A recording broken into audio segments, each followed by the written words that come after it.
Hi guys, welcome back to my blog and Marketing Studio, and today we're going to visit and explore the largest shopping mall in Davao City and in Mindanao. Located at JP Laurel Avenue, Bajada, Davao City. But before that, please like and subscribe to my channel, Architect Studio, and hit the notification bell to be updated every time I have a new upload in my channel. Gaisano Mall of Davao, branded as GMall Davao, is a major shopping mall located at JP Laurel Avenue, Bajada, Davao City, Philippines. Established on April 20, 1997, this 6-story shopping mall is the biggest mall in Davao City and in Mindanao. This shopping mall has a total floor area of 240,605 square meters, including the multi-level parking building, making it the largest Gaisano Mall in the Philippines. Gaisano Mall of Davao is operated by DSG Sons Group Incorporated.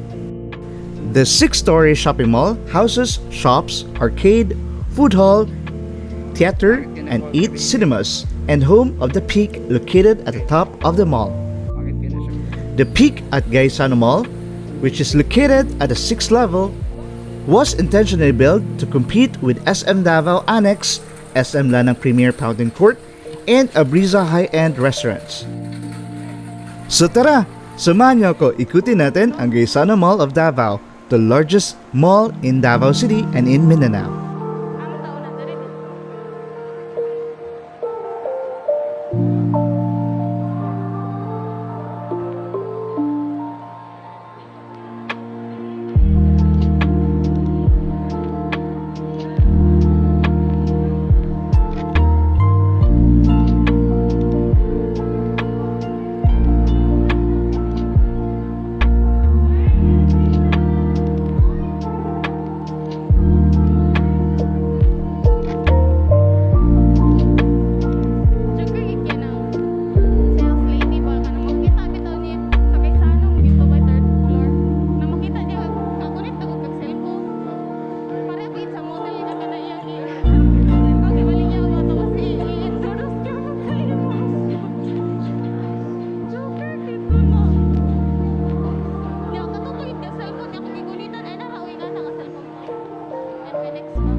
Hello mga ka-generation! Please subscribe to my friend Architect Gerald Patrick on his channel, Architect Studio.